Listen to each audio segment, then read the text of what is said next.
সকালবেলা উঠেই স্নান-টান করে রেডি হয়ে খেয়ে নিয়েছিলাম হচ্ছে কচুরি আর জিলিপি। খেতে মোটামুটি ভালোই ছিল।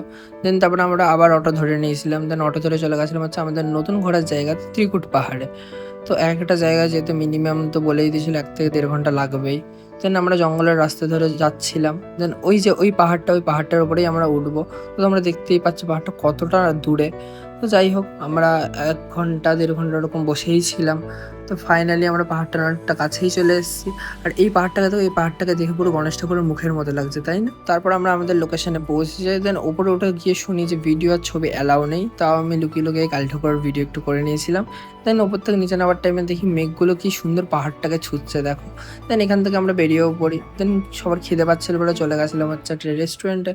ওখানে গিয়ে খেয়ে নিয়েছিলাম ভাত, ডাল, একটা সবজি, দই, তারপর অনেকগুলো ভাজা, পাঁপড় ভাজা, স্যালাড, ব্যাস এই কটাই। দেন খাওয়া-দাওয়া কমপ্লিট করার পর চলে গেছিলাম হচ্ছে আরেকখানা মন্দির, সেটা হচ্ছে রাধাকৃষ্ণের প্রেম মন্দির। হ্যাঁ, এখানেও রাধাকৃষ্ণের প্রেম মন্দির আছে। এই যে মন্দিরটা বাইরের দিক দিয়ে যতটাই সুন্দর, ভেতরের দিক দিয়েও ততটাই সুন্দর ছিল। দেন আমরা যখন গেছি তখনই এটা ওপেনিং হচ্ছিল।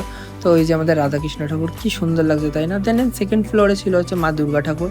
ওখানেও আমরা গেছিলাম, খুবই সুন্দর লাগছিল মা দুর্গাকে। দেন আমরা এখানে একটুখানি রেস্ট নিয়েছিলাম। দেন এখান থেকে বেরিয়ে পড়ি অটো করে হচ্ছে হোটেলের দিকে। দেন সেভাবে রাতে কোথাও বেরোনো হয়নি। তো মারা একটু বেরিয়েছিল। দেন আসার টাইমে মারা নিয়েছিল আমার জন্য চাউমিন রিংটা আর খেয়ে নিয়েছিলাম হচ্ছে চিকেন কষা আর রুটি। তো সবাইকে টাটা, দেখা হচ্ছে নেক্সট ব্লগে।